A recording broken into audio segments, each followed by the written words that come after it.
Let's get nuts indeed, guys. It's Tuesday, feels like Monday. What the F is going on? What's happening, everybody? Welcome to Film Junkee Live. Yes, Tuesday edition.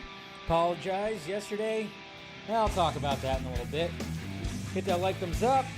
Subscribe to the channel. Hit that notification bell if you're watching this afterwards, or if you stick around, hey, comment on the stream. Tell me how it was. It helps the algorithm out. Hopefully you guys are doing good. Hopefully you're doing good. Let's see who we got out there. We got Monique right here. Hello, terrific Tuesday to ya. It's dry rub chuck steak and salt crusted baked potato kind of night. Sounds absolutely delicious. Cloned Avenger, what's happening, sir?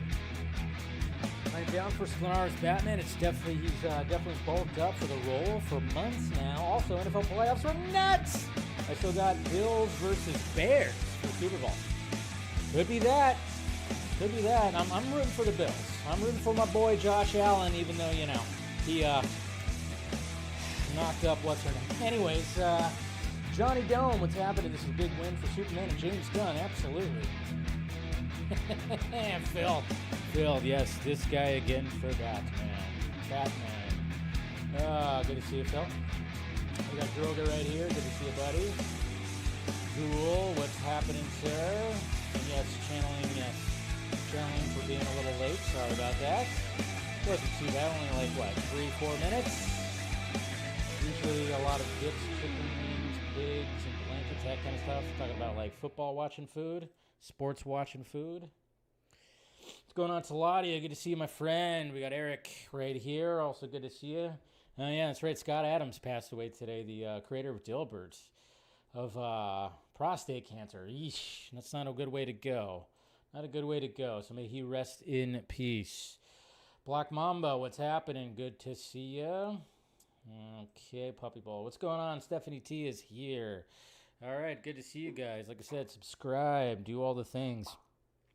Hopefully you guys had a good weekend. Yeah, like I said, yesterday, I don't know, man. I just, you ever just have one of those Mondays? You know when people say, Mondays suck in general, but man, my Monday was just, it just, right from the get-go, where you just I didn't want to get out of bed, I don't know, I was just feeling it was just, I wasn't really feeling sick, even though I think I ate some leftovers that was kind of messing up my stomach a little bit, not gonna lie. I had some leftovers of something on Saturday that kind of was, so that could have been part of it, because it's all connected, guys. Stomach, head, all the way down to your freaking toenails. Everything's connected on your body. So, I don't know, it just was struggling. It seemed like everything wasn't working that day. I slept horribly. Work was a pain, as per usual. Actually, not per usual, but it was a pain for some reason that day, for yesterday. And then when it came time to be like, oh shit, I got to do a stream, and it just was like, yep, my head's not into it. So, head wasn't into it. It happens.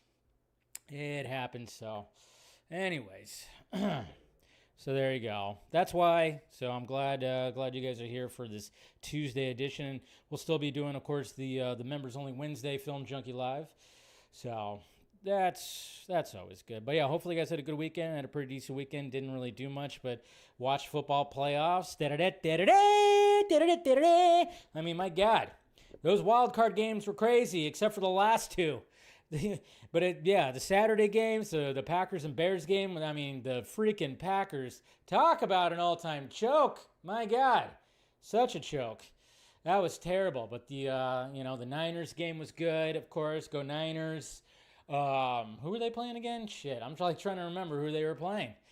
Who were they playing? They weren't playing the Panthers. No, the Rams first won against the Panthers, and that was an exciting game. That was Saturday. Then it was Bears and Packers, and then the Niners. Why can't I remember who the Niners played? The Eagles. That's right. They played the Eagles, which a lot of Niners fans were not confident when that game was all set up, because they had to visit Philadelphia, but they ended up winning. So congratulations to them. And then, the Bills. Who are the Bills playing now? I'm trying to remember who the Bills were playing. My mind's just going blank right now when it comes to the teams that they're playing. The Bills were playing, I forgot who. They weren't playing that. No, Who are the Bills playing? Someone remind me who the Bills are playing. But that was also an exciting game. It looked like Josh Allen was getting his ass beat a little bit when it came to all that. So Jaguars, that's right. It was the Jaguars. A lot of people were favoring the Jaguars. It looked like the Jaguars might have pulled it off, but you just never doubt the Superman, and that is, of course, Josh Allen. So then, of course, you had the Chargers and Patriots. I remember that one. Of course, one of the weaker games. I remember both of those teams. But Patriots won, which I think the Patriots are looking good. Patriots are looking good. All of a sudden, people are talking about the Patriots. It's been a while ever since the Brady era and the Belichick era. Nobody was really talking about the Patriots all that much. But now it seems like people are talking about the Patriots. And then yesterday's game was a shit sandwich. Aaron Rodgers went out in a blaze of glory. Good Lord.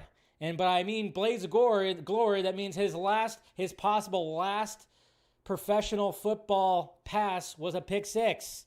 That's not good. So, and then of course the Steelers head coach, Mike Tomlin, he just dropped out. He was like, I'm done. I don't know if he got ahead of it. He was just like, hey, I'm done. You don't have to fire me. I don't want you to fire me. I'm stepping down. But he'll end up somewhere else. That's the way it's going to be. So, Eagles flop. I don't know. I'm rooting for the Bills, rooting for the Niners. We'll see what happens. But the Patriots are looking good. Patriots are definitely looking good too. So I'm just like, I don't know. It's really, this year has been really just anyone's game. So I think, but hopefully, I want Josh Allen. He's got a kid on the way. We saw Haley Steinfeld. She was at the Golden Globe. She presented. She had the baby bump. She was representing.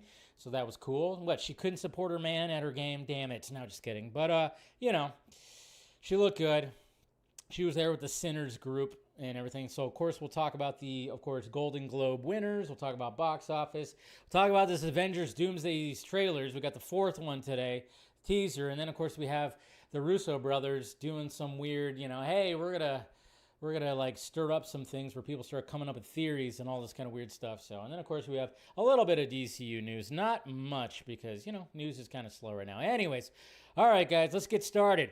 Tommy Cruise, baby, Tom Cruise. Did you know Tom Cruise is a part of Star Wars Starfighter? That's right. Now, originally when this headline was put out there, when these tweets were put out there, when it said Tom Cruise filmed his lightsaber duel for Star Wars Starfighter. First off, I was excited that we're going to see Jedi in this movie, which I figured we would, but you never know. But I'm glad we're going to get some lightsaber duels. And then it kind of got corrected oh, no, you got to specify what exactly did he do? Are we actually going to see Tom Cruise wielding a lightsaber? No. He actually got behind the camera, I guess got in the water. He was operating the camera, according to the New York Times and according to Sean Levy. Tom Cruise visited the set of Sean Levy's Star Wars Starfighter and ended up filming one of the lightsaber duels for the film. Cruise waded into the muddy pond, holding the camera like a pro. Oops, always got to turn that off. So not only is Tom Cruise just hey, I'm going to kick ass in front of the camera, I'm going to kick ass behind the camera. Because why not? He's getting too old to do these stunts now, so why not? I wouldn't be surprised if Tom Cruise ends up directing a movie. Do you think that could happen? Possibly. Or is he just 100% an actor? I don't know. It almost seems like there's, this might be, is it going to lead into a Tom Cruise movie that he's going to direct? Maybe. I don't know. But, hey. What could he do? All right. Did you guys see the trailer for, what was it called? The Wrecking Crew? Is that what it's called? The Wrecking Crew? Did you guys see the trailer? They've been playing it all through the playoffs, especially if you're watching on Amazon. But these two teaming up, it looks fun. Fun. It looks fun. It doesn't look bad. They look like they're going to have good chemistry. This doesn't happen here every day. I can't have two guys who look like they eat steroid pancakes for breakfast. I don't know. I think that Dave Bautista is off the juice. Detective, that is uncalled for. Are you gaslighting us? We don't have to watch the whole thing, but it looks like it's going to be a good time. I know my dad's going to want to see that. I don't know if it should be out in movie theaters, right? I don't think they're just going to stick it on Amazon Prime, but yeah, it looks like it's just like a nonsense, action movie. It looks like very much in the vein of almost Fast and Furious because the action looks absolutely all over the place. So, but, Batista and Momoa look like they have excellent chemistry. They play half brothers in this. And they're finding out, they share a dad. And they're finding out who, of course, killed their dad. And then it has something to do with the Yakuza. I don't know. It looks pretty good. What's going on Anasu?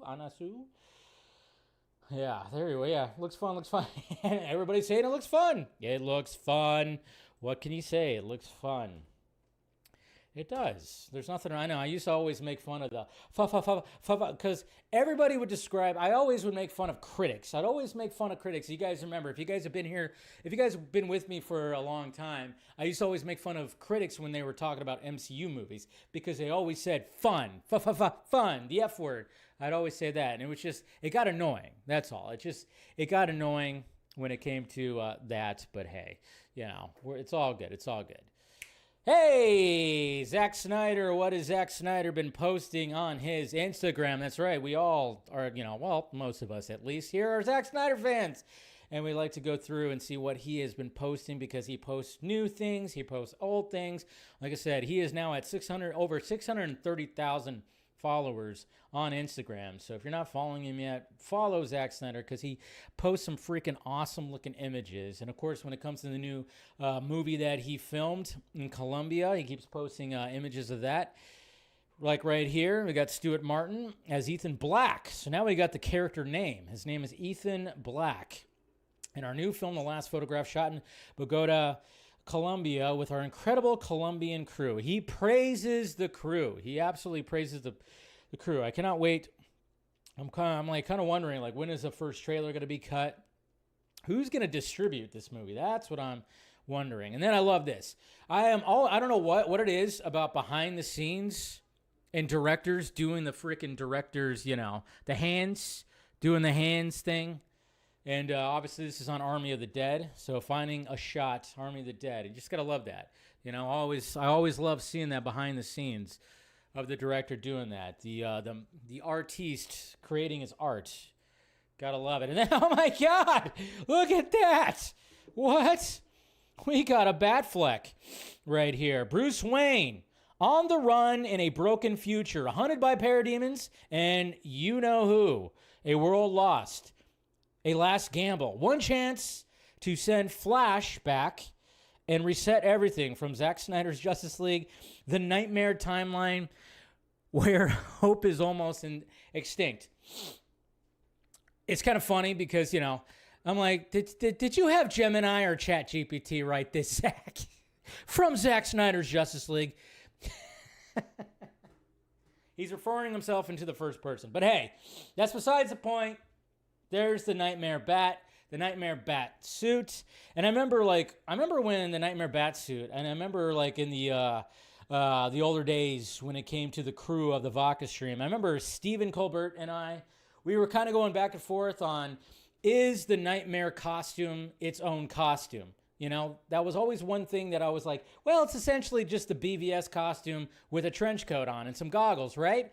But then it was like, well, not necessarily, because the pants are not the normal, costume pants. Yeah, sure, it's like the BVS costume when it comes to the gauntlets and when it comes to this and the cowl, sure, but it is very much like its own costume. Yes, it has pieces of the BVS costume, but at the same time, the pants, I'm sure that Ben Affleck loved wearing this costume way more than any other costume because, with this costume, you don't have to actually you have you have the chest and torso piece, you have the cowl, but you don't have to wear the pants. The pants are nice and loose. You can move around in them. I'm sure even the chest and torso piece is probably not around his arms either. It's probably just probably a lot easier to get in and out of, but still a gorgeous shot right there. And then you got this gorgeous shot as well. One frame from the last photograph captured on the Irie Alexa 265. Goddamn, does this guy know how to frame a goddamn shot? Look at that. Is it going to be in black and white? That'd be funny. If this movie ends up being in black and white. Oh, look at this good-looking son of a bee. Oh, my God. Everyone's got to get a job, even Superman. Before saving the world, Clark Kent was waiting tables. I love it right there, too. You got somebody who said, don't give me hope. That's on you. Again, I don't know how many times I have to say, if you're building yourself up, if fans are building themselves up like something is happening, it's your own fault if nothing happens. Definitely nothing happens. He's just posting images that he's already been posting on Vero. We've already seen like a lot of these images on Vero. I don't know how many times I have to say it though. But yeah. I remember like, I don't know how many times like it was like ex-girlfriend. My mom's a big Henry Cavill fan. They always were hoping that, why can't Superman not be clean shaven? They always liked Cavill with the stubble. And I always thought, yeah, why does Superman always have to be clean shaven? Why couldn't he have a little stubble himself? But then again, the Superman purists would go crazy if they ended up putting stubble on Superman. I think they didn't even like stubble on Batman. And then we got another shot right here from, it looks like the last photograph, obviously. Before Venice, large format Polaroid. I don't know. Land camera modified by William Littman. So it might not be anything. I don't know if this is from the last photograph. He didn't specify exactly what this was from. So I don't know. It's pretty interesting, but it's still a beautiful shot, black and white. You got to love it. You got to love that stuff. What's going on? We got David Perez in the chat. Good to see you, my friends. Good to see you. Dude, Jeff Johns did Stargirl, and that show was awesome. Well, I know, yeah, people give praise to that show. Like I said, we don't have to fight about the guy in the ball cap. We all have our opinions about it. We definitely do. We definitely do. So, I get it. Let's not start a little like a whole like debate right now, guys. Let's see. Doomsday Clock. The wrinkles hide bonkers when he's with WW. What's going on, Fear Jason? You're also out there. Good to see you, bud. Anyways, Dear Santa, for this year at least, I know we just got done with Christmas, but I would actually like this gift this year because, hey, I could use a desk lamp, and what perfect way to treat a desk by having this desk lamp right here. We have the flying DeLorean. My God, can I have that, please? Anybody else want that? I definitely would. Freaking Back to the Future desk lamp, the flying DeLorean. You gotta love that. So, gotta absolutely love that. All right, what else we have? I already talked about that. Man, I tell you, the Duffer Brothers need to just go on vacation, guys. Take a break. But then again, it's not their fault because they have to do the press. And then, of course, we just got the documentary. Remember, everybody was kind of wondering if Conformity Gate is still going to be a thing and maybe the documentary was going to be something. No, it wasn't. I haven't watched the documentary yet. I plan on watching it. I don't know when I'll get around to it. I'm not all that excited to watch the documentary. It's like, yeah, it's cool. It's whatever. I've been seeing clips online and everything. But, the Duffers... I mean, they just, it's like one of those things where you just go, stop talking now. Because they were even talking about like, well, this was one of the things. Ross Duffer says his Dungeons & Dragons knowledge is embarrassingly low for how important it was in Stranger Things. They cheated D&D progression a bit by jumping to Vecna as the show's main villain. Matt Duffer plays Baldur Gate 3, and it inspired the finale's idea of an entire group working together to defeat Vecna. It was actually supposed to be the big part of the show. The kids needed reference points, and it became increasingly more important. So with all the Dungeons & Dragons, that whole thing, that whole like little underlying, hey, this is kind of like parallel to that story, they had really fuck all, and they knew all about it.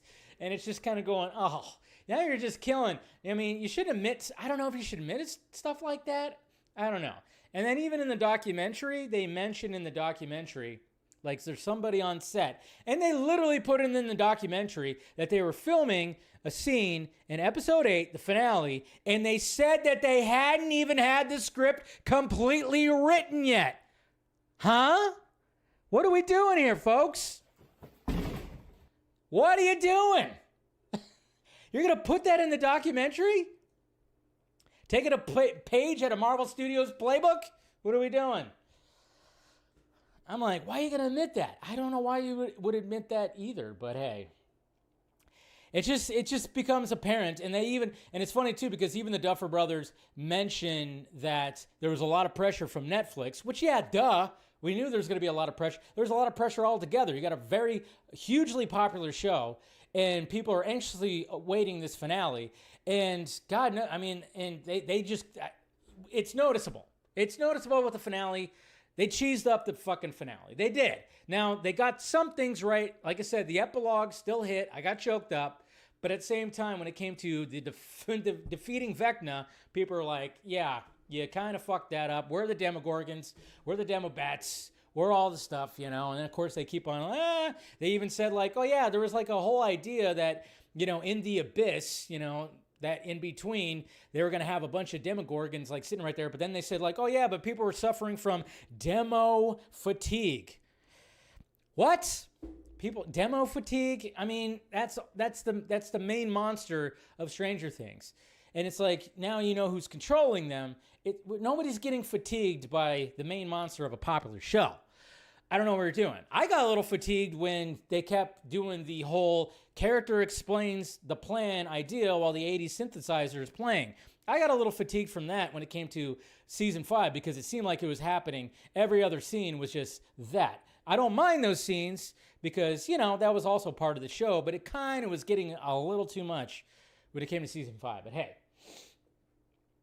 that's just me. Just Duffers. Take a vacation. Take a vacation. Just relax. Just relax. Okay. So this went viral. I don't know why, but it just went viral because it's weird. Because people are weird. But this tweet kind of went viral and a lot of people were talking. It went fucking viral. It's got over 15 million views on it. It went viral and for some reason, I don't know, it just happens. But this is the tweet right here. It has to do with Chris Hemsworth. And I didn't realize I'm the same age as Chris Hemsworth. Chris Hemsworth's body at 42 years old. What's your excuse? Well, I don't have access to the juice. That's all. That went so viral right there. And of course, a lot of people were mentioning that, yeah, probably juicing up a little bit. I was like, oh shit, I didn't know I was the same age as Chris Hemsworth. I'm like, okay, cool. I guess that's pretty interesting.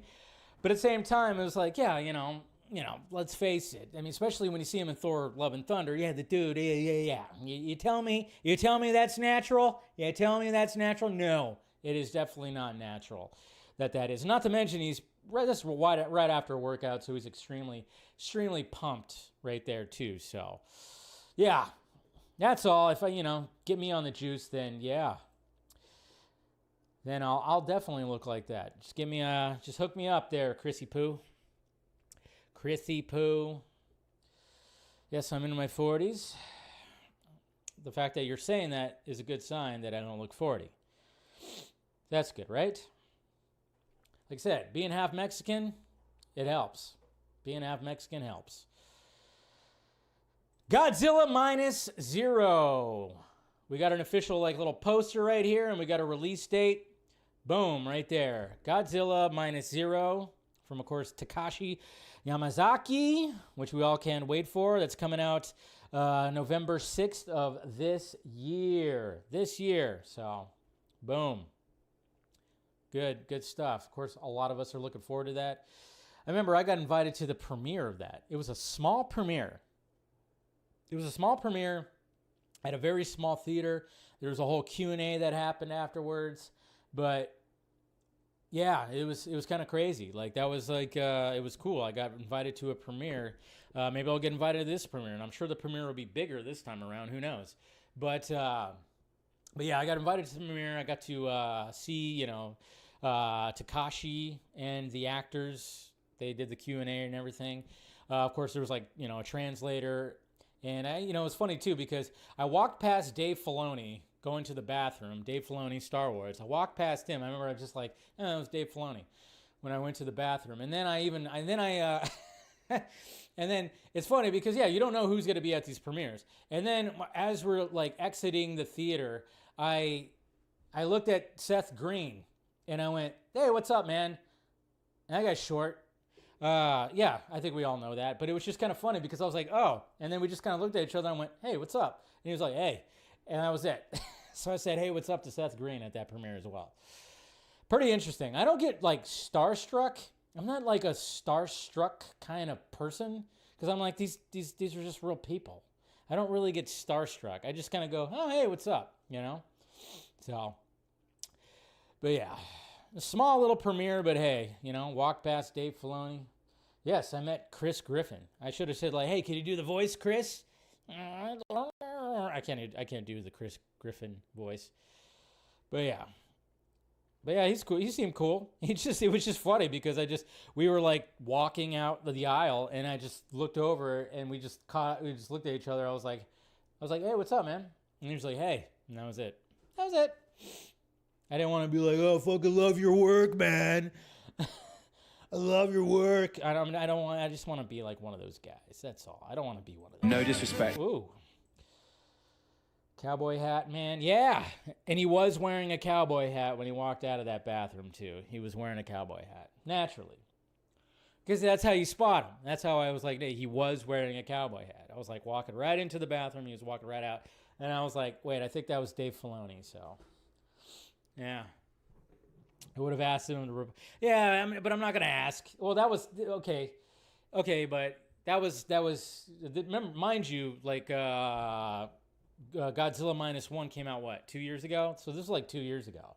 So this was all before all that. So yeah, it's all before all these new reports. These reports again that Catherine Kennedy is stepping down. These reports that show up every 7 weeks. Anyways, Tom Hiddleston, one of the good ones.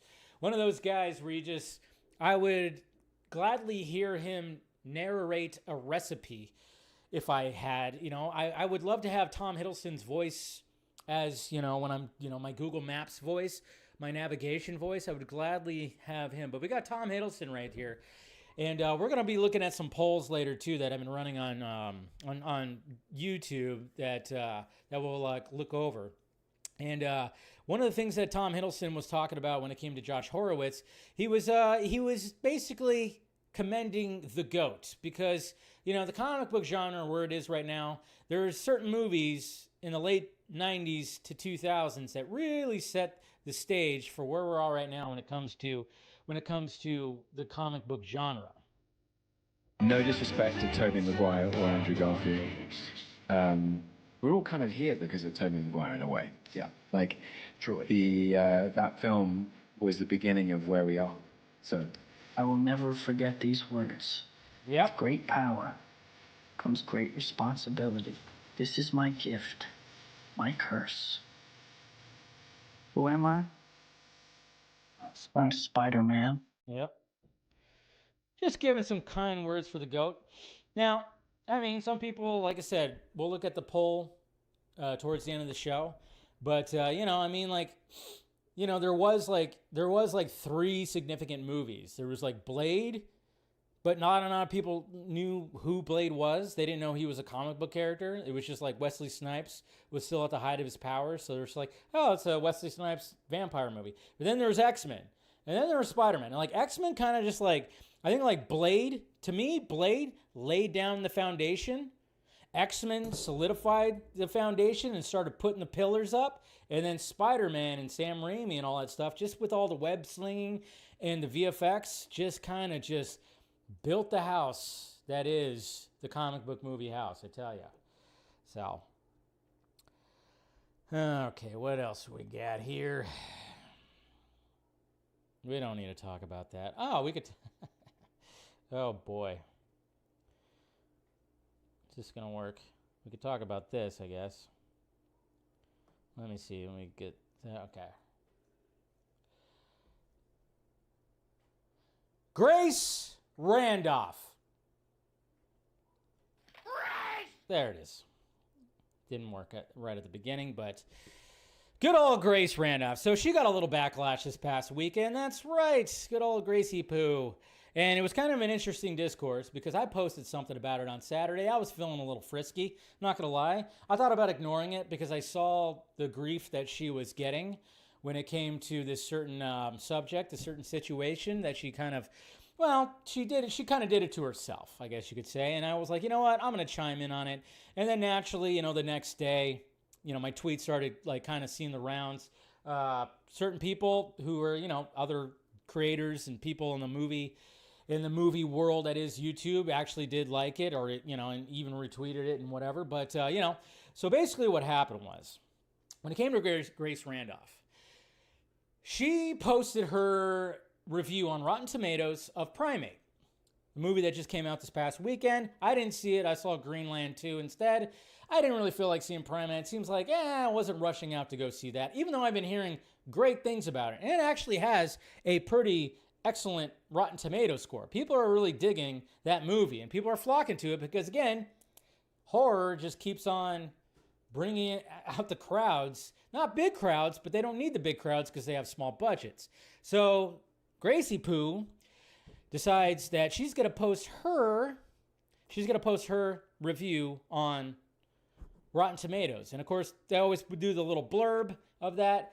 And she basically was like, so yeah, I walked out a Primate 2/3 into the movie. That's essentially what it was. Well, yeah. Well. So then that received a lot of backlash because everybody's like, wait a minute. So you're a professional critic who posted on a critic website and you're admitting that you walked out of the movie. So why are you posting on there? And yeah, it got a lot of discourse out there. And my whole 2 cents on it was, Grace Randolph, I commend her for building her brand to what it is now. It's not easy to do on here, especially in the movie world. It's the movie world. There's a lot of saturation here, so it's not easy to do that. But she grinded and she got to where she is by busting her ass and doing all the things or whatever. So she did all that. She's fortunate enough to have a career where she literally can just go to movies, review them, and then discuss them on her show, on her live streams, on her videos. That's all she has to do. She's fortunate enough to do that. She could not sit through a movie all the way through here. It's like the easiest thing to do is to sit through a movie. Regardless, yeah, I get it. There are bad movies out there, movies that you don't even like. But it's one of the easiest things to do. It is your job. This is what you get paid to do. It's what you get paid to do. A lot of us would love to be in your position. I would love to be in that position where my whole job is to just go to watch movies and discuss movies. That's it. I don't care how bad they are. I will see all the movies if that was 100% my job. And I would never walk out of any one of them. So that's where a lot of people's issues were. Okay? Now I get it. She's talking about her movie theater experience. Sure.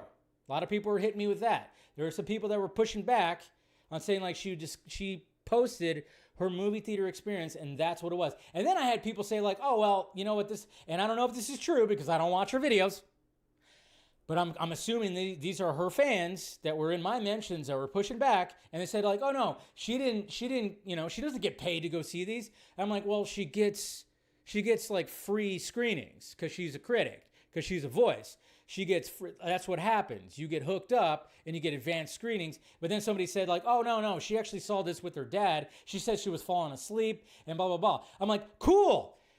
Don't post a review on Rotten Tomatoes then.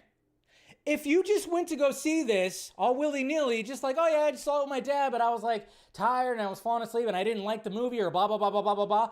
Don't post a review. Sit this one out. But no, she couldn't help herself and had to do that and had to post that. And I'm like going, see, that's where it irks me. Like, I understand if this was not a movie that you were like, whatever, blah, blah, blah. Sit it out. Don't even post. And then this also brings to light, when it comes to Rotten Tomatoes, that I'm like, hey, are you vetting some of these reviews? Because if you have like, somebody who's a voice in the movie community that is posting a review of a movie and saying that they walked out 2/3 into the movie, I don't know, maybe you should be like, no, we're not going to post your review. So this is also shining a light on how messed up Rotten Tomatoes can be, which we all know that the rating system has always been a problem. So that's my whole thing. I mean, if there was like a whole thing where she was like, gets queasy with graphic images or whatever, and it's just like she had to leave or, fine. But I'm just like, okay, if you walk out of a movie, just don't even post a review. Don't even post a review. Don't even post a review. That's my whole thing. Don't even post a review. Anyways. But of course, she's loving it. She was loving all the attention, all the haters and blah, blah, blah. And I'm just like, yep, she's just loving every bit of it. She's like, bring it on. And of course, she just block. She probably blocked me. I don't know. We've kind of had a back and forth. Our relationship on Twitter has been really back and forth. Because I remember one time, I don't know, this was like a couple years ago, or maybe it was like last year. I don't know when it was, but no, it wasn't last year. It had to be the year before. But somebody actually said like, hey, Grace Randolph follows you. I'm like, no, she doesn't. And I checked my Twitter. Sure enough. I was like, oh, she does. And then she blocked me shortly after that for some reason.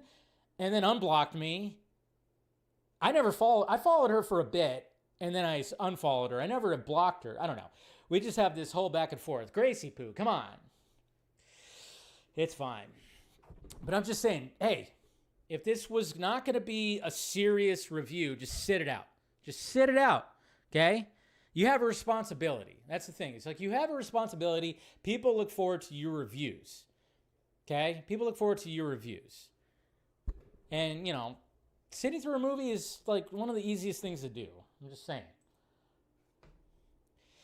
Okay. That's all I got to say about that.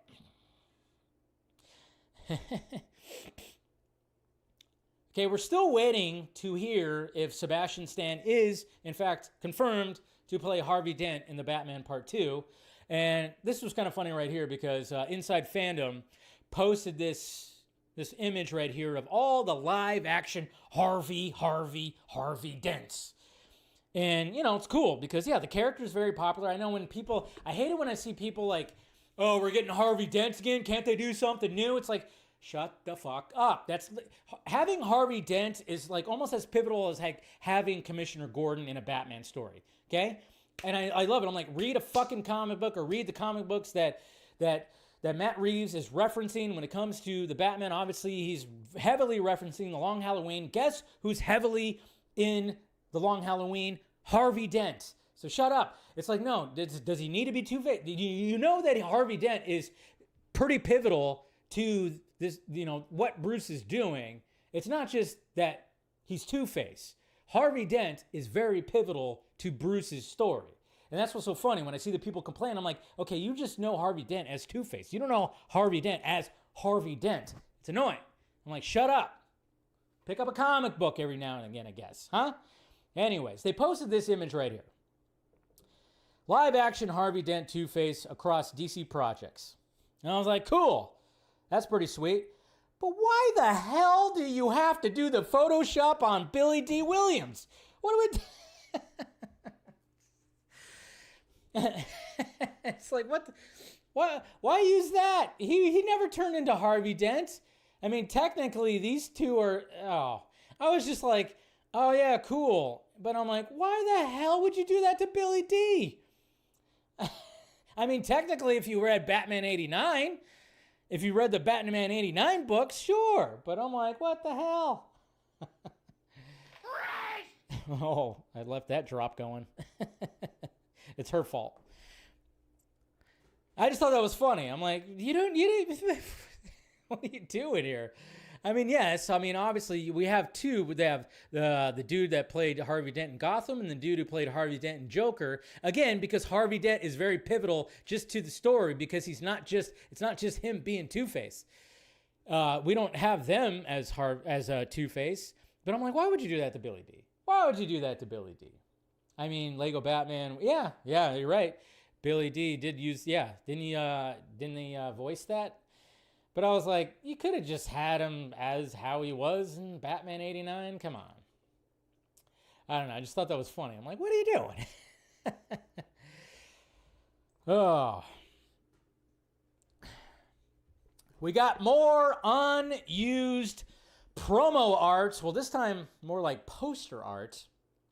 Last week, we had Batman vs. Superman. There's a whole slew of promo art that came out. And I went over all the ones that came out. And, there were some of them were good, some of them were bad. I posted it in its own video. So if you haven't watched it yet, watch it on the channel. But now we have Man of Steel unused posters. And some of them are good. Some of them are like, what the hell were you guys thinking? Now we got this one right here. Prepare your world for war. I actually really like this. Some people don't because they're like, this is not what Superman is. How dare you? This is not what Superman is. Well, fine. Whatever. But, for the story, it works. I don't know. I just thought it was kind of like because of what happens, obviously, at the end with the Zod fight and everything going to shit. I thought it was kind of cool. It's a pretty cool looking poster. Then you got this one right here, which I don't think anybody can complain about this. You got some cape awesomeness with the sun peeking through the bottom of it. First flight. Pretty sweet. Then, of course, you got another thing when it comes to the first flight. Him zooming up like that. We kind of got a version of this as a poster. A version. Not too bad. And then we got this from producer Christopher Nolan. Of course, you got to put Christopher Nolan's name on that thing. So we have the S that's kind of like zoomed in. And then, of course, we have him standing there. I don't mind this poster either. But then we got this one. What the? I'm just like, okay. This is a little too much. This is a little too ridiculous for a poster. You got a train sticking out of a building, and Superman is just aura farming the shit out of it. Just standing there like, all right, yep, I'm standing on this train, as opposed to, pulling it out of the building and placing it back on the ground. I'm just going to aura farm this right here. Good Lord. Now I know, guys, I know that it was in reference to a certain Superman comic book. It was. And of course, naturally, I had somebody that was like, oh, it was referencing this. Yes, I know. I get that. I saw that. Yes. There you go. There's a reference right there. Sure. 100%. That don't mean it looks good on a fucking poster. It still looks ridiculous. Okay? It still looks absolutely ridiculous. Okay? And this was Superman Last Son Annual number 11. And I get it. Okay? I don't think I've read that story, but I knew the direct reference, but it still would not look good on a poster. And then, of course, there were some other ones where they kind of combine, like, the cape and that looked into that. But that was, like, mainly the art right there. So, still pretty cool, but yeah. I mean, sometimes, like, again, this is why they don't use those certain posters. I don't mind that first poster with the S on the ground. I thought that was actually pretty sweet. I thought that was unique, but I think they didn't want to give the audience like, oh yeah, guess what? There's going to be like a whole fucking war that happens in the third act. Even though I'm like, they should have maybe to prepare people to be like, hey, guess what? You're going to see Metropolis, kind of like part of Metropolis get leveled. You're going to see a battle that you've never seen before in a Superman movie. Prepare yourself. I mean, maybe that poster would have prepared audiences a little bit more. But then again, the studio always worries about, they want to get people in the seats. They don't want to like already drive them away. And some people might have been like, this is not my thing, because that's the way that they are now. Not my Superman. They always do that whole thing. I'm like, yeah, okay, it was a different Superman for the time. It was 2013. Okay, now we got this Superman. It's fine, It's a more hopeful Superman. Sure, but for the time, it was good. Come on. Christopher Nolan still looks at that movie as evolving the genre, which I agree with him. But speaking of Superman, what? I don't know if this is real. I saw the images, and I don't know. Maybe it was like AI. I thought it was funny. It was just like, what the hell is going on with this? But, the Hot Toys Superman, David Corenswet Superman, I don't know, these images were being passed around. Again, somebody maybe just was like playing a little joke or something like that, but I just posted them. I was like, well, Hot Toys, what are we doing here?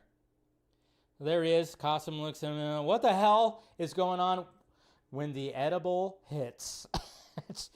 Somebody took a kryptonite brownie right there. Either that or he caught Lois kissing somebody else. Oh my God.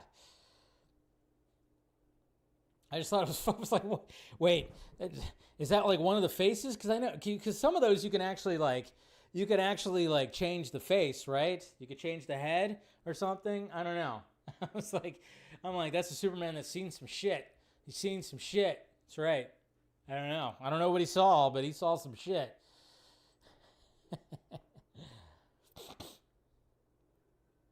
Thought that was funny. All right, what else we got? And we got that. Like I said, man, I tell you what. Yeah, the wild card games were crazy. Wild card games were crazy. And of course, we got Golden Globe stuff. Boss Logic, you know, when it comes to some of the artists out there, Boss Logic, he's a good one. I don't mind his art. He always tries to put a unique spin on concept art, and that's just why he gets hired by some studios sometimes to actually design. I mean, you know me. I love to show off the artists out there that are doing that are independent artists. And, again, they'll get, the studios will recognize this. You pass it around enough, it's pretty awesome. But, of course, with all the Sebastian Stan, Harvey Dent talk, which, of course, is not yet confirmed, he took it upon himself to make this awesome piece of Two-Face art. Oh, look at that. Come on. That's fucking beautiful. See, this is what I'm talking about. Look at how unique that is. So you got Sebastian Stan, I mean, basically Harvey, just like the side of Harvey sitting in the chair, front and center, with the white of the suit, and then in the mirror reflection, you get the full-on Harvey. Yeah, you get that part right there, and it's just like, it's so freaking sweet. He's flipping the coin, so you get two sides of the coin right there. I don't know. See, it's stuff like that. It's unique. It's like to come up with something like that, it's freaking awesome. Good stuff. I know. I just wonder, does Matt Reeves see that kind of stuff? Does Warner? I mean, they have to, right? Because Boss Logic is pretty. He's pretty big. So, yeah, black suit on the other side. Yeah, I mean, he was definitely taking reference of Batman the Animated Series with that. Definitely Batman the Animated Series inspired. Let's see, what else we got? Oh. So not too long ago, when it came to Famke Janssen and her being interviewed, and of course, naturally, with all the Avengers Doomsday stuff and the X-Men, the original, the OG X-Men returning, her name was absent from the announcement. So was Halle Berry, but we're assuming that Halle Berry and maybe more of the cast is going to show up in Secret Wars. We don't know, or maybe they just didn't release the entire cast. Again, who knows when it comes to this movie. But she had a very interesting response, which was essentially saying that, hey, do you think I want to come back to that? What? I want to just come back for a 2-minute cameo? Who wants to really do that? And she basically had a pretty good response when it came to this whole thing. But we have something right here. So this is from, let's see. What's his name? Okay, so one of the X-Men writers, Chris Claremont, was on a little podcast recently, or a little live stream. I don't know, probably podcast, but he was streaming, and this is what he had to say when it came to Avengers Doomsday and the X-Men cast returning. What a difference a costume makes. Yeah, what do you think of the Doomsday teaser with Cyclops?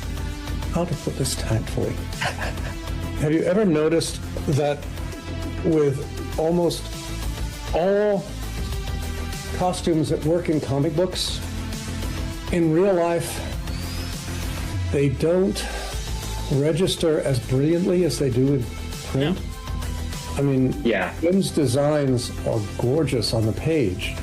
And the thing I find most wonderful about it is the bringing back James Marsden, bringing back James Marsden. the original James Marsden.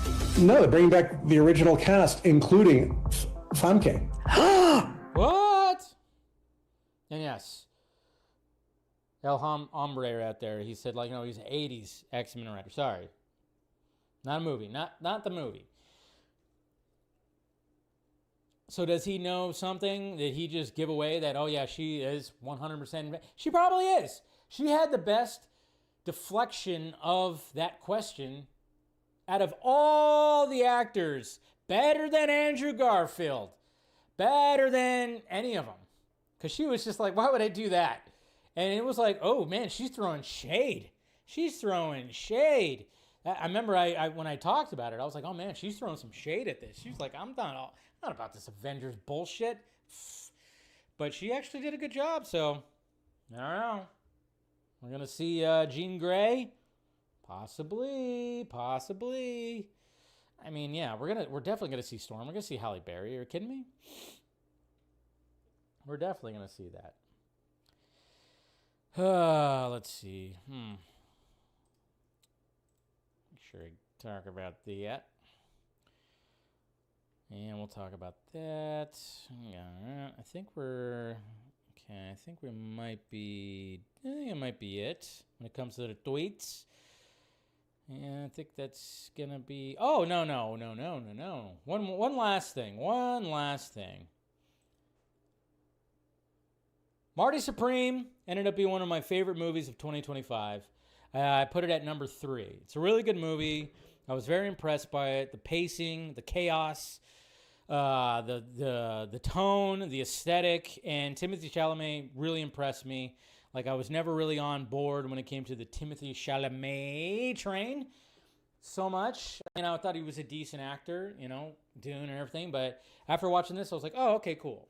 And then, of course, yeah, we'll talk about the Golden Globes and everything. But did you guys know that, and I don't know if you guys have seen it, but it's kind of crazy that Robert Pattinson is in Marty Supreme, because one day he was visiting the set. Remember, he was in, what's the sad-free fucking movie that he was in? It's really good. He had blonde hair. I can't remember. Somebody in the chat remind me. He was actually in the movie. So he was actually the voice of the umpire during the ping pong match. So let's see here. So we got the semi-files. Okay. So listen to this.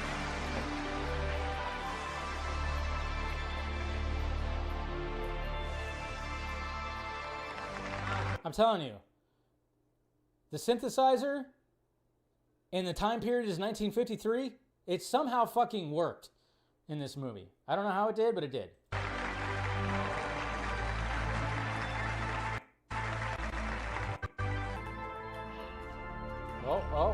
Oh.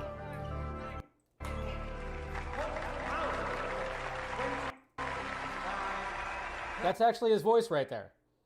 So if you hear that, that is actually Robert Pattinson's voice. I don't want to play too much. I'm going to get copyright. But yeah. I'm like trying to...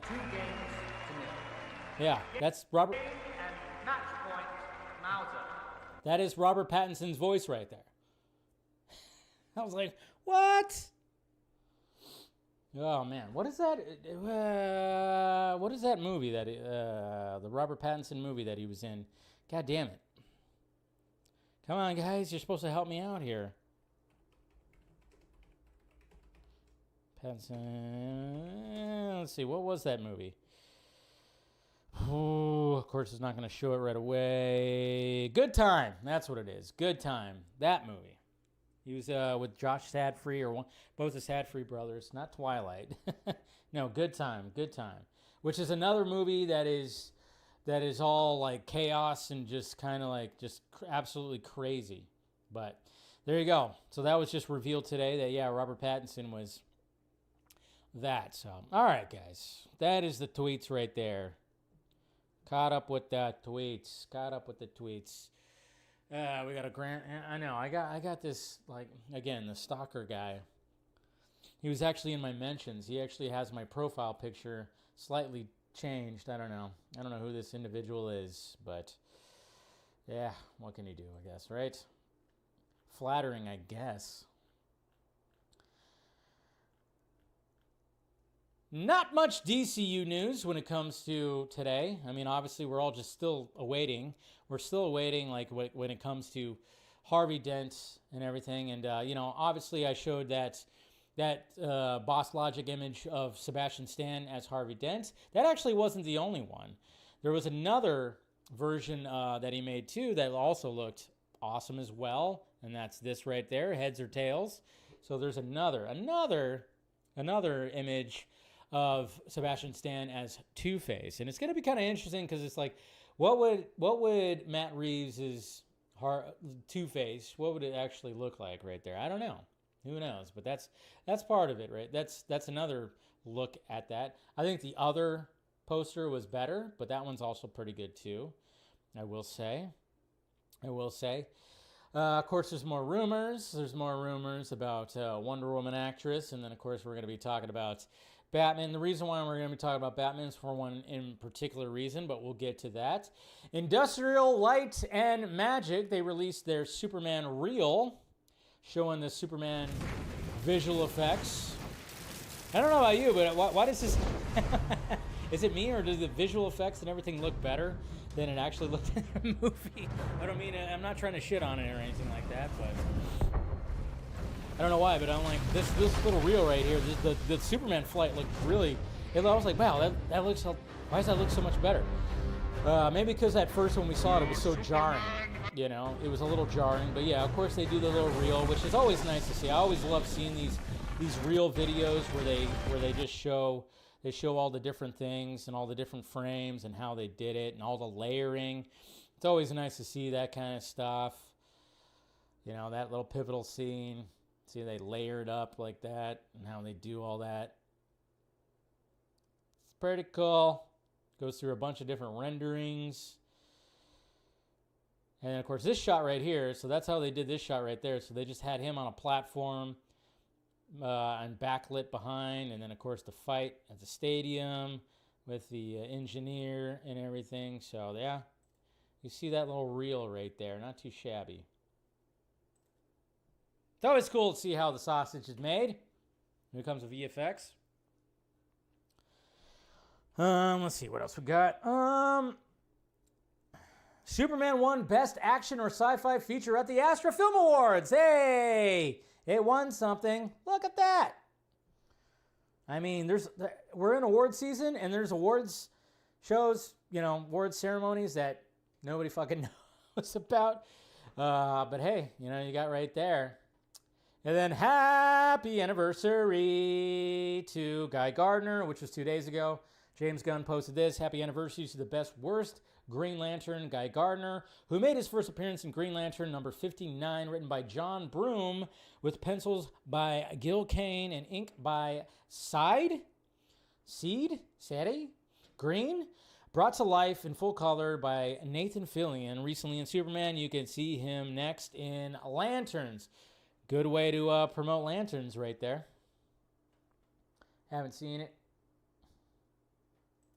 Yeah. Hit the like, thumbs up, like Parag says. Then, of course, we got the anniversary of... yesterday was the anniversary of the debut of Batman TV show, 60 years ago. Batman TV show. Pretty crazy. James Gunn confirms Creature Commandos Season 2 is in production. When do we get more Creature Commandos? When we're done animating the new season, which is in production now. Does the new season take place before or after Peacemaker Season 2? After. Come on, people. That's what you're going to ask? You're going to ask that? You're going to ask that question? Ugh. Does it take place before or after Peacemaker Season 2? I think we all knew that it took place after. I mean, James Gunn kind of... And then, of course, Jimmy Guns has to he has to respond to that? All right, whatever. I'm like, I think we already kind of figured that. I think we figured that. Then we got Letterboxd. Now, subscribe to my Letterboxd, guys, because my goal for 2026, one of my goals, was to keep up with my Letterboxd. I opened up a Letterboxd last year, probably at the tail end of the summer, and then I just kind of went, I just didn't do it. But I was like, you know what? I'm the film junkie. I need to, utilize that platform specifically when it comes to movies. So subscribe to my Letterboxd, please. And when it came to Letterboxd, I didn't realize they had a category when it came to this, but apparently they do. Most obsessively rewatched movie of the year. And that went to Superman. What? Obsessively rewatched of the year. Beat out K-pop Demon Hunters. Beat out Wicked. Beat out Sinners. That's crazy. They even put older movies in there too. We got Rocky Horror Picture Show. What? Crazy. You obsessive motherfuckers out there. Obsessively rewatch. And some people said it doesn't have rewatch ability. I think it does. I think Superman 100% has big time rewatchability. That's probably like, when it came to rewatches, that's probably the most rewatched movie I watched this year. I saw it 3 times in the theaters. I wasn't planning on seeing it 3 times in the theaters, but other people wanted to see it. And then when it came to directors, a Letterboxd, most watched director of the year went to James Gunn over Christopher Nolan and Ryan Coogler and Tarantino and Scorsese, all them. I'm like, oh man, the people who hate that man are like, eh. Of course, I had somebody in my mentions go like, there's bots, right? I'm like, yeah, I know. There's bots everywhere. Of course, when it's something, even though it's got rewatchability, it didn't apply to the box office. I'm like, it still made over $600 million. I'm like, it's still, for this day and age, it's still, at all the other comic book movies, it's still made, it's just like, it gets so tiresome when it's just like, it still lost $42 million. I'm like, yeah, okay, I forgot you guys are box office experts now. I forgot you guys became full on 100%. You know exactly where every cent of the budget went to and every cent that it made and how it correlated to whether it made a profit or not. I forgot that you guys are experts now. My bad. And I'm like, this is just something fun. This is Letterboxd. It's not that serious. A lot of people wanted to rewatch it, fine. If there's some bots involved, yeah, that happens. There were bots involved when it came to the Snyder Cut. Even Zach was like, hey, if that happened, the movie got made. And it was like, yeah, he actually did say that. And it's like, yeah, there's always going to be bots when it comes to online.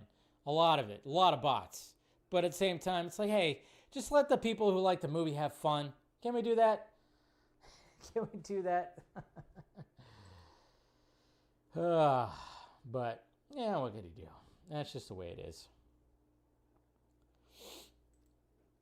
And then, according to DC Film News, congratulations, Superman landed 4 Visual Effects Society Awards nominations. Outstanding Character in a Photoreal Feature, Crypto, Outstanding Effects Simulations in a Photoreal Feature, Metropolis City Destruction, Outstanding Model in a Photoreal or Animated Project, The Fortress of Solitude, Outstanding Compositing and Lighting in a Feature, Fights, and Metropolis City Destruction. So there you go. There's another awards ceremony, the Visual Effects Society Awards. Yeah, there's so many of these awards. I tell you, there's so many of those. Absolutely so many. But now we get to Batman. Now, I know. So, of course, there's that certain little scooper out there, which I don't like to talk about. And every time I see his name or his website name, I just go, ugh.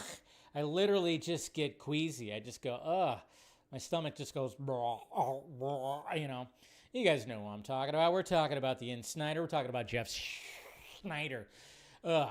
Which, yeah, obviously he's going to be commenting about this. But, he's the one that's been pushing out there that, yes, that James Gunn is trying to cast a female hero, and everybody's assuming that it's going to be Wonder Woman. It's essentially, there's a possibility that's going to be that. And then there was also mention from said individual that said that, yes, there is going to be a Batman reference in Man of Tomorrow, but he's not going to be in it. And then, but then didn't rule out the fact that there could be a Bruce Wayne. And I'm just kind of going like, I don't know. I've been saying for a bit, I'm like, I think Batman, well, I mean, obviously, you're going to have to mention Bruce Wayne. You're going to have to mention a Batman in the next one. There's no avoiding that. That's why when it comes to scoopers, when they go for the easy easy scoop, where it's like, it's literally, you're taking a tiny little fucking scoop. You're telling a scoop this big. You're doing this with your fucking ice cream. You're doing this. It's like, that's obvious shit. Obvious shit. So stupid. It's like, yes, I think a lot of us just assume that, yeah, you know, if you're going to be expanding the world, you're going to have some of the heavy hitters in Man of Tomorrow, especially if Brainiac is going to be this global threat. Yeah, I would love to think that Bruce Wayne and Batman is going to be heavily involved, not heavily, but are going to be involved in Wonder Woman. Yeah, she could be involved too. So stupid. Anyways. Now, when it comes to Batman, though, I mean, so this was an interesting thing because we're all anxiously awaiting the DCU Batman casting. And I think it's, some people are thinking, oh, it's not going to happen for a while, but I'm like going, well, we got Clayface coming out next year, and I wouldn't be surprised if there's going to be some kind of little cameo, maybe a silhouette, I don't know. Maybe it'll just be that again, like it was in Creature Commandos, I don't know. And then, of course, naturally, one of the people on the top of a lot of fan cast lists are, of course, Brendan Sklenar. And this was interesting because obviously I've said, yeah, he's definitely been campaigning for Batman. 100%. I know people are like, oh, he's getting in shape for that movie he's doing with Tyler Sheridan. I'm like, no, I don't think that's just that. I think he's kind of showing Warner Brothers and DC that, hey, if you cast me as Batman, we don't have to wait about 9 months for me to get in Batman shape. And now, in comes Mrs. Sklenar, Brandon's mom. She posted this. She posted this on her little Instagram stories of this Men's Active magazine. Tagged them. Brandon Sklenar is quietly building a Batman-ready body. She even put Hans Zimmer as the song choice. Does she know something that we don't know? Is she just like, is she campaigning for her? I mean, yeah, most likely. That's what moms do. Of course, any mom would love to see their son play Batman, right? But then it's just like, it's just kind of interesting because like all of a sudden now, you know, is he my first choice? No. But I've grown to be like, yeah, I can see it. I know some people are like so goddamn tired of hearing about it. And then, of course, if he does get cast, naturally people are going to be like, see, they're casting the whole DCU through Twitter. See what they're doing? Yeah, because they cast Brainiac through Twitter. 100%. Yeah, what's his nuts? Who ended up being a Brainiac? Oh, I saw so many people on Twitter fan casting that guy. I don't know, it's just kind of funny. When do people like throw the hands? It's like, yeah. I mean, maybe there's an element of that. Sure. I always say there's an element of that. Like if it's coming down to a couple of actors and you're going, well, who do we think we should cast? These guys are really good. Yeah, maybe the last little piece is like, well, what are people saying online? And maybe that is the last little thing. Could be. And I'm like going, I don't really see anything wrong with that, but hey. It's going to be so funny when he won't be announced. Yeah, that could happen. He might not be announced. It might not be him. You know, maybe Jimmy Guns is like, nah, too many people want that. I'm like, I'm going to find somebody that nobody's talking about. Kind of like with Brainiac. I can't remember the dude's name. I'm almost like trying to remember his name who got cast as Brainiac, but no one. He is a complete unknown, which I like. I like it when that happens. I'm glad. And I would be equally as glad if they cast a Batman that nobody, like who? He was in what? You know, I would not hate that at all. But the fact of the matter is, ever since Brandon Sklenar has been put out there, I've been like, I mean, with every little, art concept and all this kind of stuff, I've been like, you know what? I could see it. I could see it. I could see it. Yeah. So I could definitely see it. All right. And that's it. Let's go on to the next thing. Before I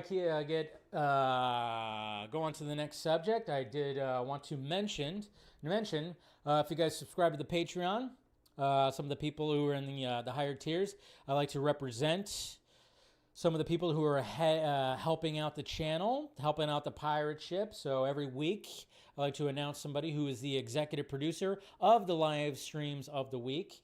And I would like to say Caleb, 2002.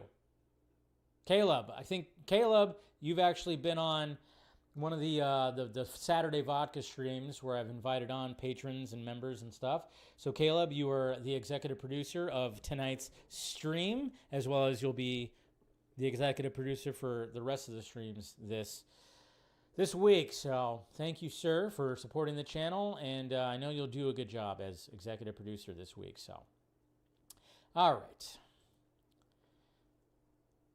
And like I said, after every Film Junkee Live, too, I do a post show.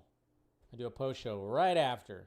I just talk about the show for a little bit, talk for about 5 minutes or whatnot. So, anyways, all right. What am I looking for? Okay.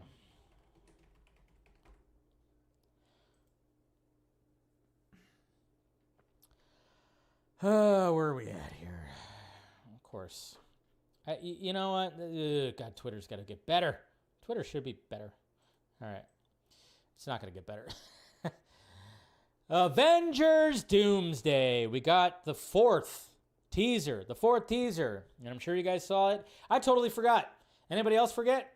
Well, first off, I'm like all mixed up on my days because yesterday was just like such a fog that I'm all mixed up on my days. But I was like, oh yeah, they're supposed to be releasing like a new teaser like every Tuesday. And apparently, I don't know, I think there's going to be more. There's supposed to be one next week. The whole thing was the fact that they were going to be doing like, when it came to Avatar Fire and Ash, they're like, oh yeah, if you want to see the trailers, you get, every week there's going to be a new Avengers teaser out in theaters. But then of course they were like, then we're just going to release it on Tuesday. Because guess what?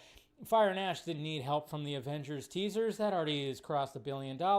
It's fine. James Cameron, still the GOAT that he is. But yes, today we got a trailer. And it's not even like anything that's like, oh, but it is interesting because it is a combination of like, oh, well, that's very interesting. Wait, shit. That's not it. What the heck? See, that's... All right. So you type in Avengers trailer and it's like, oh, okay, there's my tweet. But no, it pulled the tweet from 4 weeks ago. What are we doing here? Again, what are we doing here? Sorry, I should have had this already like set and ready to go. I'm like, we're not going to watch the first one.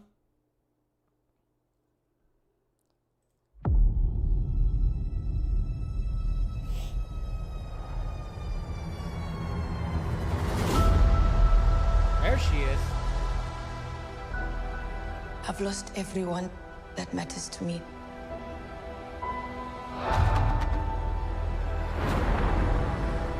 The king has his duties to prepare our people Namor. for the afterlife. I have mine. And we all love him. Of Wakanda. What? Yancey Street, between Groom and Grand.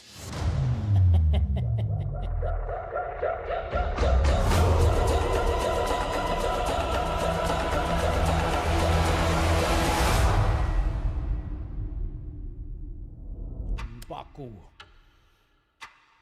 And now you can actually see the live stream of the countdown. They have officially released that. I don't know if it's just going to go on for the whole year. Who knows? There you go.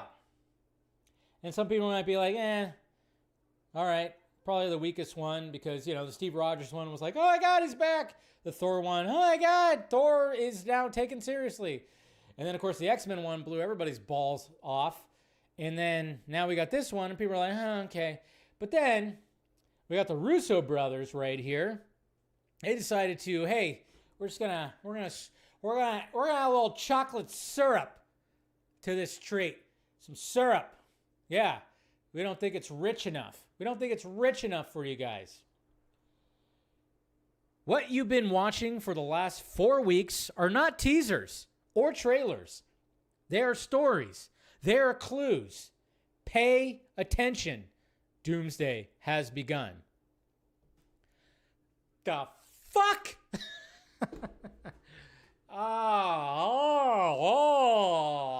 The hell were you smoking there, Russos? Just post it, man. Post it. It'll be good. All right. So they have a plan. Did they have a script? Hopefully. So let's go back to this trailer right here. Yeah, a lot of these trailers have been playing out. Like, is this actually in the movie? The Steve Rogers one didn't feel like it was going to be actually in the movie. That's the thing. It's like, that was one of the things where you're just kind of going like, the Steve Rogers one specifically, you're like, is that in the movie? They're really going to have like shots like this in the movie? And they do that all the time where they have like trailers and teasers and whatever, and some of those shots don't actually make the final movie. I think maybe some of these shots will. But what's interesting is some people were pointing out that things were removed. Like there should be people. There should be people over here. People were like circling over here. See how this kind of looks a little weird right here? People were like pointing that out. And even like when it shows the thing, there should be, there's probably people behind. There's this, that, and this. So it's like stuff like that. I don't know. It's kind of interesting. Is it all just like a fake reality? Is it all just a simulation kind of thing? I don't know.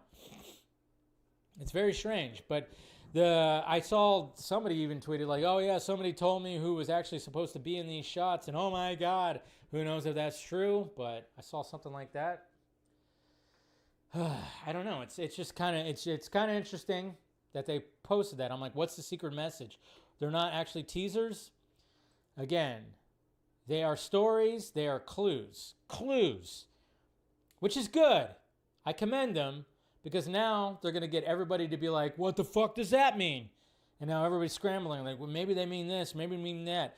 This is how you build up to this big movie, because I don't know how many times I've had, conversations, especially with my nephew and some other people. Do you think Avengers Doomsday is actually going to be a big movie, or is it going to flop? I'm like, no, I don't think it's going to flop. But yeah, I mean, I think like Marvel Studios needs some help with it a little bit, but I think they're doing a really good job at marketing so far. Like when it came to the announcement stuff, let's face it, some people didn't like that. I had that live stream on the entire time while I was working. And every time the music changed, I was like, oh my God, I walked right over here. I walked right back to over here. And I was like, who's the next fucking actor that they're announcing?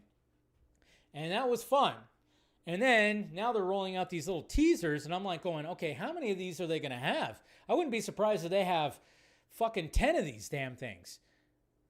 I wouldn't be surprised. I mean, this is going to be a big movie, and they need to market it. And I think they're actually doing a pretty damn good job so far. And then when they post something like this, hey, maybe they're full of shit. Maybe they're doing a Duffer Brothers thing. We're like, hey, yeah, wait till you see the next one. Do we have the next one? Just post it. I don't know. They could just be doing some, not thought out shit, but it's working, I think. I don't know. You guys let me know how you feel. Let me know how you feel out there. What do you think these clues are? What do you think is happening here? My old job was working as a cashier, and I was my entire shift. I snuck. Yeah. I don't know, but you guys give me some of your ideas right here. Man, I don't know. I'm waiting to see people's theories and stuff like that. So, anyways, all right, box office time. So the box office, we had 2 movies that came out, and a horror movie, and then of course a sequel, which is what I saw. I saw Greenland 2. You guys heard what I had to say about it. It was a little underwhelming. It was, whatever when it comes to that. But here is the top of the box office right here. Avatar: Fire and Ash, of course, doesn't need any help. still kicking ass, still number one, and it sits nice and comfortably at $1.2 billion doll hairs. And Primate was number two. Well, the one that Grace walked out on. $14 million total when it comes to worldwide. I don't imagine that the budget was too high. It was probably less than $30 million. Hell, it was probably less than $20 million for all we know. But again, these movies just do so well. They do. And then The Housemaid. The Housemaid is becoming a sleeper hit because it's something that certain adult audiences, specifically adult women, were wanting to see. But apparently, I've been hearing from male friends that they really enjoyed this movie too. I mean, it's hard not to enjoy. You got two hot women that are leads, and then of course, as co-stars, you have two hot dudes. One of them that might be Batman. So you have that element too. So putting a lot of butts in the seats. I mean, this thing might end up getting to $200 million in its run. Who knows? But it costs I think $30 million to make. I don't know. It costs like $30 million to make. So it's already making profit. This movie's already making profit. They already announced, of course. I think last week I said, oh, they're going to end up announcing the sequel, and they already have. They're announcing that they've already announced the sequel. There's 3 books, so it's supposed to be a whole trilogy. I still have to see it. Haven't seen it yet. And then, of course, we have Zootopia. Zootopia, man, some people are wondering if this movie reached $1. I mean, my God, 1.6. This movie's just taking the world by storm. And then, of course, Greenland 2 Migration, which is what I saw, made $10 million worldwide. I wonder what the budget was. Obviously, the budget was bigger than the first one because there was more of the disaster element in this one. So, and then, of course, Marty Supreme, it's still creeping up. It's creeping up to $100 million. I mean, this movie is probably going to get a nice little bump because it's getting all the buzz from award season. Anaconda crossed $100 million. I know some people are like, what the fuck? How did this movie not just full on flop? Because it's just, people want to see movies like this. People like Paul Rudd and Jack Black. I do. I didn't go see it. I don't plan on going to see it in the movie theater, but I do plan on watching it because I love these two. So, come on. There you go. And, nice church lady. Yeah, I kind of did a church lady. Yeah, I do want to see Anaconda. I'm eventually going to see it. I want to see it with some friends, though. I want to sit down and watch it with some friends with some drinks and whatnot, Yeah, then we got 28 years later, The Bone Temple. That's coming out this week, which I'm going to see on Thursday.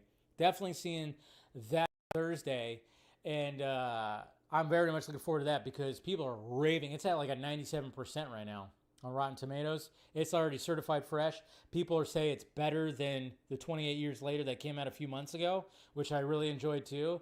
But they said this one is it blows your mind. There's some shit that happens in this movie, and I'm very much looking forward to it. So, yeah, that's what I'm going to be seeing on Thursday.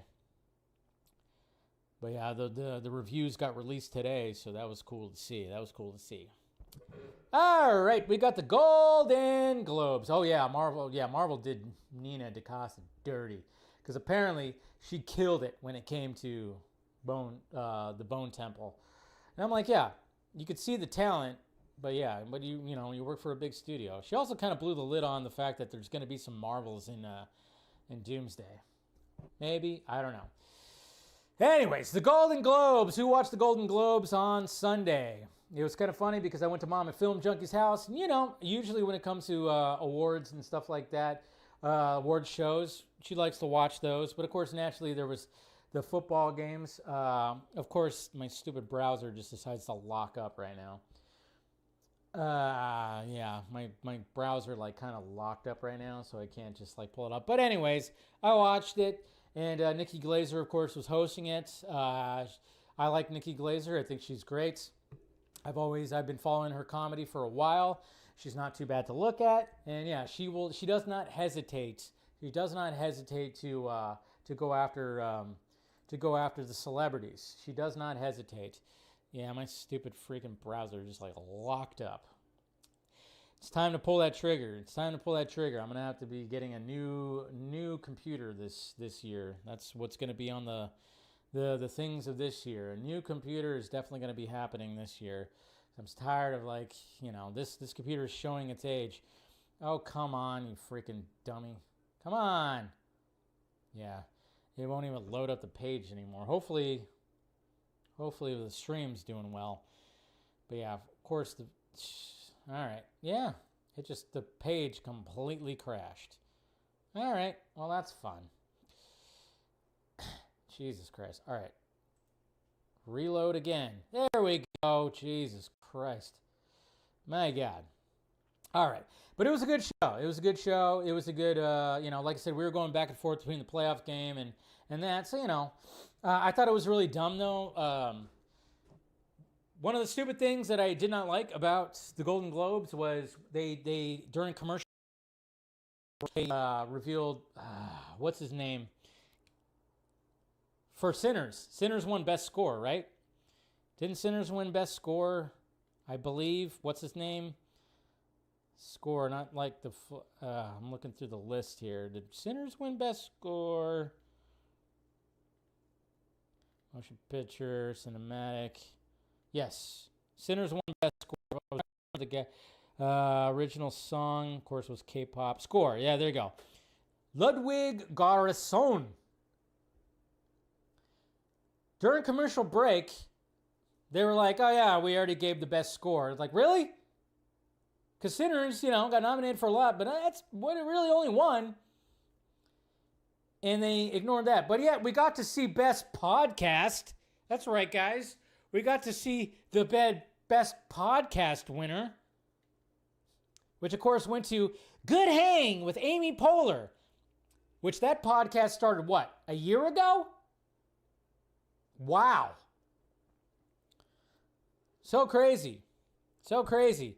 There are much bigger podcasts out there, but it doesn't have to do with actors talking to actors. It doesn't have to do with, oh, yeah, doesn't have to do with podcasts that talk about, that might lean differently when it comes to politics and shit. So, of course, those ones weren't nominated. But I was like, Amy Poehler won? All right. Nothing against Amy Poehler. Nothing against Amy Poehler. I do kind of find it funny that she did win, and she was up against her ex-husband, Will Arnett, in Smartless. That podcast has been around much longer. But, Amy Poehler. It's fine. It's fine. Jesus Christ. All right. Too many ads on this thing. That's why this thing crashed. Jesus Christ. All right, let's just kind of go through some of the thing here, some of the categories and winners. But no, Sinners did win. Sinners won too. I forgot. Sinners did win Best Cinematic and Box Office Achievement. I was kind of wondering how they kind of gauged that, when it came to that, because I was going like, are they going to just talk about a movie that has like the biggest box office, because Zootopia would get that, or Avatar Fire and Ash? But no, I think they were just talking about just the box office draw, and Sinners really had a good box office draw. So I'm glad that Sinners at least won that. Best Original Song, K-Pop Demon Hunters, which I haven't seen. I don't know if I'll ever see it. Best Performance by a Female Actor in a Supporting Role in a Motion Picture, Teyana Taylor for One Battle After Another. I still have to watch that movie, and I plan on watching it. Maybe I'll watch it this weekend finally. I don't know. I know it's on HBO Max, and I just haven't got around to it yet. I was going for Amy Madigan and Weapons, but hey, didn't happen. I was so glad that Wicked for Good got like nothing, because people were like, okay, we got it.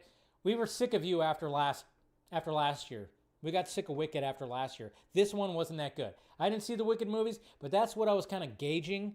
I was seeing that people were not really liking the Wicked sequel to the first Wicked movie, which I was like, thank God. Thank God. Best Male Supporting Actor in a Motion Picture, Stellan Skarsgård. That's right. Pennywise's dad. Stellan Skarsgård for Sentimental Value. I have to watch that one. So I have to check that out. I thought Jacob Elordi might have gotten that one. I don't know. Or Benicio del Toro. People were talking about him a lot. And then, of course, Best Female Performance in a Musical or Comedy went to Rose Byrne for If I Had Legs, I'd Kick You. Have No idea. Have no idea. Yeah, that's his dad. That's Bill Skarsgård's dad, and also Alexander Skarsgård's dad. It's quite a talented family right there. So Bill and Alexander's dad won. There, Ghoul. But yeah, Rose Byrne, if I had legs, I'd kick you. I didn't even really know about this movie. I think I kind of heard something about it. Of course, I was rooting for Emma Stone because Begonia was my favorite movie of last year. Best male actor in a musical or comedy, I totally called this one, and I think it was well deserved. Timothée Chalamet coming for that Oscar. But who knows? Like I said, you never know when it comes to the Golden Globes because they divide it up in drama and then, of course, musical or comedy. So, and then, of course, when it came to female actor in a motion picture drama, that went to Jessie Buckley in Hamnet, which I haven't seen. I wanted to see it, but it wasn't playing anywhere around me. Male performance in a drama was Wagner Moura. Wow, and I call him Discount Pedro Pascal, which is mean, I know. It's mean, but at the same time, it was just like, when you see, I remember when I saw him in Civil War. I saw him and I'm like, man, and I'm like, I've seen him before. He just kind of reminds me of Pedro Pascal. And, so I just like, oh, he's Discount Pedro Pascal. But, hey, he won a Golden Globe, so good on him. I haven't seen The Secret Agent. Hear good things.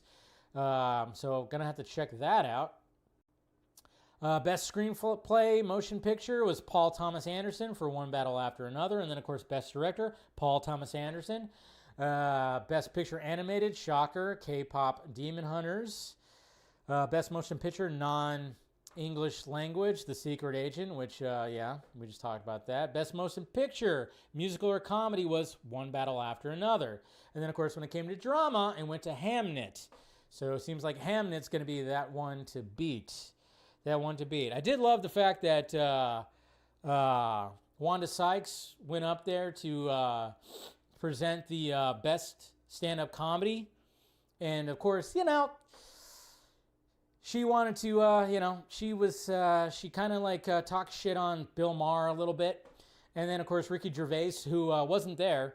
And Ricky Gervais was back in 2019 when he hosted it, he called out the entire room. I still see that clip go around like every year.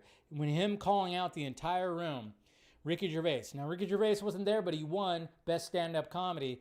And Wanda Sykes was not having it. She did not like the fact that he won that. It was kind of funny. I found it kind of funny because, of course she has her reasons. It was funny. Best performance by a female actor. Obviously we have the series stuff. We don't have to go through all of that. There's a lot of the TV stuff. But when it comes to movies, yeah, it seems like Timothée Chalamet, Leo DiCaprio. Actually, okay, so I don't know. I don't think Leo's gonna win. I think it's gonna be down to It's gonna be down to Timothy, and it's gonna be down to who's the guy that Discount Pedro Pascal, which I shouldn't say that, I know. What the fuck's his name again? Oh yeah, Wagner Moura. Okay, it might be down to Timothy and Wagner. I mean, I know a lot of people are hoping for Michael B. Jordan, but I just don't see it happening. I don't see it happening when it comes to Oscars. And then when it comes down to Best Picture, it's gonna come down to One Battle After Another and Hamnet. I mean, that's the one thing that you can gauge when it comes to the Golden Globes is what it might come down to when it comes to Best Picture and Best Actors. Best Director, Paul Thomas, yeah, and it might come down to Chloe Zhao because she directed Hamnet. So it's going to be interesting, and I just would not be surprised. I think Hamnet, I'm going to call it right now, I think Hamnet's going to win because it got Steven Spielberg produced that movie. So, I don't know. I think Steven Spielberg is going to win himself an Oscar this year for producer. I just would not be surprised. But I think it's going to come down to those two movies. I think it's just going to really come down to those two movies. But I don't know. Timothée Chalamet, that's who I'm rooting for. But I haven't seen The Secret Agent, so guess we'll see what happens. All right. That's the Golden Globes right there, guys. Like I said, good show. Nikki Glaser killed it once again. She and you know, her Leo DiCaprio joke was pretty funny too.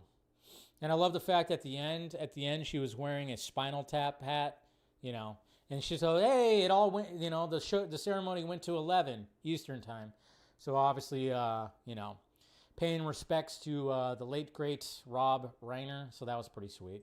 I like that she did that. That was a good little thing that she did at the end there.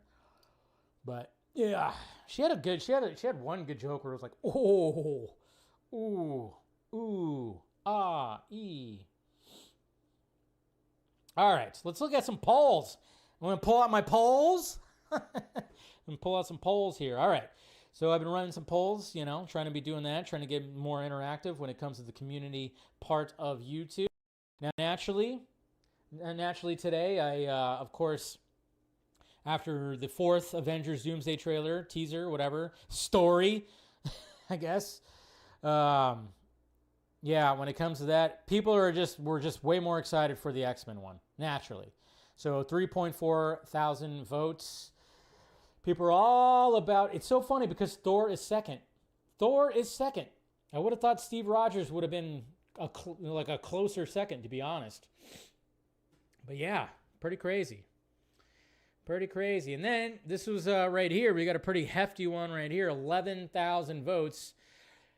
And this goes, you know, we talked about this on the Vodka stream as well, but, you know, I wanted to gauge people's, like, you know, what they felt about it. Which movie had the most impact on the comic book genre as we know it today?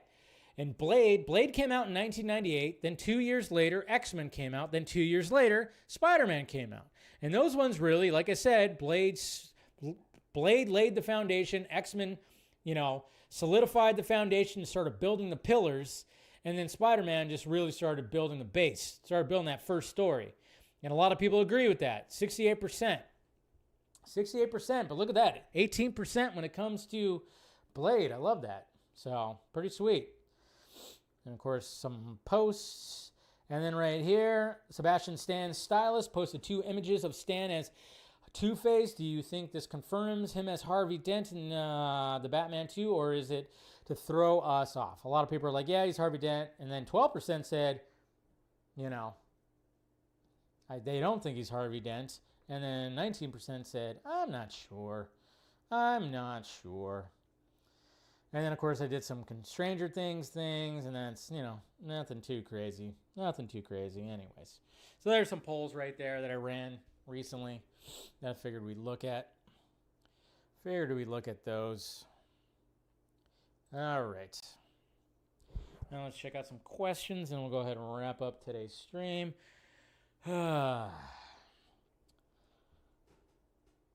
Unbreakable. You get it, Arkham. You only talk about Sweeney literally every. All right. We don't have too many questions when it comes to the Twitter sphere. All right, we got Blake, Mr. Eric Blake. Hey Dave, I'm kind of raising my eyebrow on the guy's comments on Cyclops' more comic accurate suit. Personally, I appreciate how the MCU achieves the right balance with making more accurate suits look good, better than more leather. Anyway, what do you think? Yeah, no. I think at the time they did it right in when it came to the late 90s, early 2000s. I think they did it right that they didn't have the comic accurate suits. I don't think it would have worked back then, but now it can work, and now you can figure it out. That's why now you know the yellow Wolverine suit worked, and now the blue and yellow Cyclops suit works. I'm curious to see what else they do when it comes to all this. But yeah, the suits now can work. I think partially because, you know, they figured out ways when it comes to costume designing, how to make them pop on the big screen. And then not to mention, like, when it comes to certain other costumes, you know, I mean, look what Zach did and Michael Wilkinson did when it came to the Batman suit, being the black and gray. It's the first time you ever seen something like that with the fat bat on it. You know, I think just a lot more. There's a lot more. I don't know. It's evolved. And then not to mention, like, when you have someone like Deadpool who is completely covered and has his mask, you know, you can utilize special effects to move the eyes, just like the Tom Holland Spider-Man. They did it where now he can move his eyes. So now you have the injection of, oh yeah, we can have special effects also be involved in. So when you have a character whose face is completely covered, you can do the mocap thing, and then you can capture some of the emotion through the eyes, like you did in the comic books and the animated series stuff. So you can actually do more of that. So I think that's what's also evolved was the just costume design in general, and then the addition to special effects mocap has big time. So. Mr. David Perez, what would be your perfect Justice League roster? Well, obviously you got the, I think like, I'm pretty traditional, Batman, Superman, Wonder Woman, Green Lantern. I like Martian Manhunter in there. I think I would prefer Martian Manhunter in there and Aquaman. Cyborg, I like him more in the Titans. I think he fits better with Titans. But yeah, I'm more of like the traditional, that one, Aquaman. Just those players right there.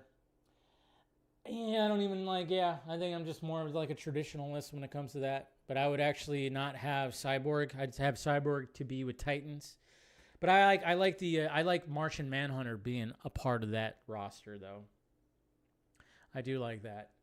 Anderson Miller. Idea for Matt Reeves spinoff on Two-Face. We dive more into Harvey's personalities and his face, as Harvey is just an Ethan Hunt IMF type mask hiding his true face. So maybe not necessarily split down in the middle of his face, but actually has two faces. Wow, that's pretty interesting. That's not bad. That's not bad. You got to pick a Green Lantern. I'm going Hal Jordan. I'm going Hal Jordan. I know some people would pick Jon Stewart, but I'm going Hal Jordan. I'm going Hal Jordan for sure. But this is an interesting little concept right here. Not too bad. I am kind of curious though, what Matt Reeves plans on doing, when it comes to the duality of Harvey Dent and Big Bad Harv. In the animated series, they were like, hey, it's Big Bad Harv, Big Bad Harv. So I don't know if they're going to try to do that where you actually have a noticeable I don't know. It's going to be very interesting to see what Matt Reeves does. Devin Wooter, hey Dave, where's your opinion of the Golden Globe winners? Sorry, I just gave it to her right now. Surprise Superman, they got any award? I didn't get nominated. I didn't think it would. I just watched The Prince of Persia. Oh, I know. The Jake Gyllenhaal movie. That was a huge bomb. 2010 movie on Disney Plus. What's your favorite scene? I didn't see it. That movie. And what's your favorite Avengers Doomsday teaser? It's of course, it's that one. It's seeing Marsden, Cyclops, losing his shit. Totally. And then Joshua G., who also always gets put in the probable spam. I don't know why.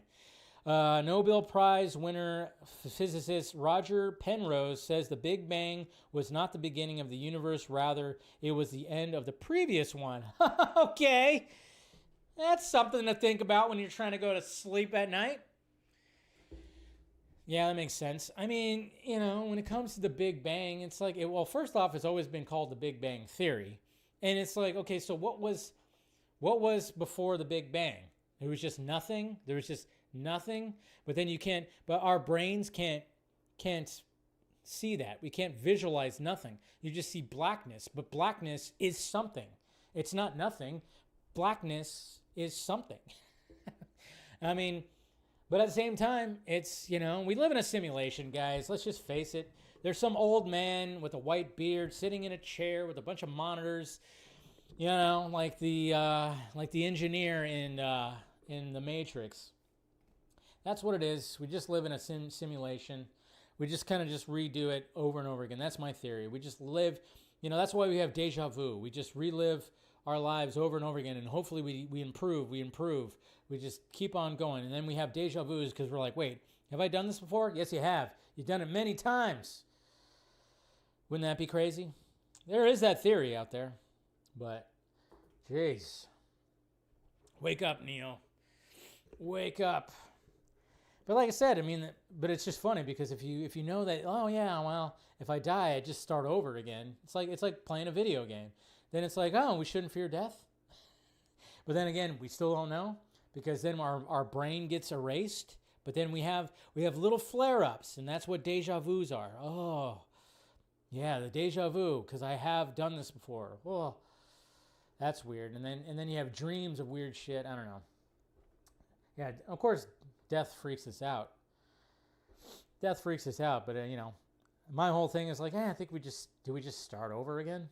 Start this video game over again? I'm like, hey, whoever's controlling me, can you do a better job? Come on. Jeez. What are we doing? All right, guys. That is today's show. I appreciate you. Thank you for joining me. We're still doing the normal Wednesday. Members only Film Junkee Live tomorrow. It's the same time. And then, of course, we got DC Animated at 7 p.m. Pacific time. So tune in for those. Hit that like, thumbs up. Subscribe to the channel. Hit that notification bell. Leave a comment before you leave. Leave a comment down below. Always helps. Appreciate you guys. And if I don't see you guys tomorrow, then I'll look forward to my first reaction of 28 years later, The Bone Temple. Definitely looking forward to seeing that. And of course, we got the Vodka stream on Friday where we'll discuss all the madness of the week. And yeah, guys, you guys are awesome. Love ya. And again, thank you to Caleb for being the executive producer. You're awesome. Appreciate you. Hopefully, I know sometimes he's out in the chat. Hopefully he checks this out later on and sees that he is the executive producer. All right, guys. Love ya. And patrons, look forward to my post show over on Patreon. All right. Talk to you later.